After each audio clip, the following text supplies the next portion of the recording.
kyrkan här. Jag som är prästen här i Kärna församling. Där är brodsvinet. Brödsvinet. Du har precis blivit förbannad i 7 år. Tionden. Jag ser ingenting. Men det blir bättre än någon. Du behöver inte säga någonting, jag förstår. Ja, vad vill ni att jag ska göra där då? Ge oss lite vin. Vi är törstig. Ja, men det ska jag kunna fixa. Har du ingen sån kaka man delar? Jesus. Kaka.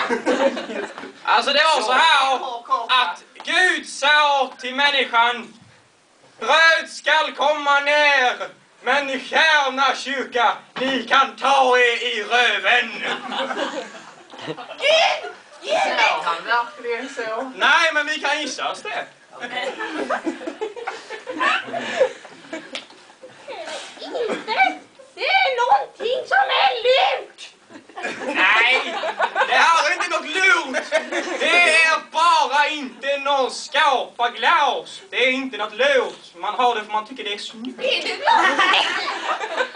Va? Är du glasblodare? Nej, jag är fashåsare. Jag känner en som tillverkar glas. Nej, jo. Men det är ju jag. Men just det är det. Ja, men det skulle vi ta oss en liten super. Ja, jag brukar säga så här. Gud gav människan en sup för att han inte skulle bli törstig. Ja. Det var inte mycket. Ska jag hålla på lite, eller? Nej. Nej? Jo! Jo! Hon sa nej. Nej. Nej, du ska inte dricka. Du har problem med det. Gud. Jag ska bara... Du, fan! Hålla! Nej. Så var det bara du och jag kvar här då? Ja. Det var gott!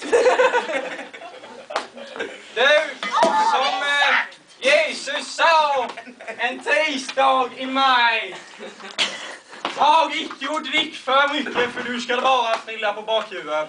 Nu går vi hem. Nu går vi hem. Kom nu.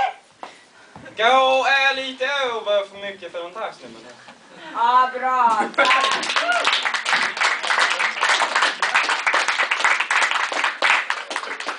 Det var trevligt. Okej, jättebra.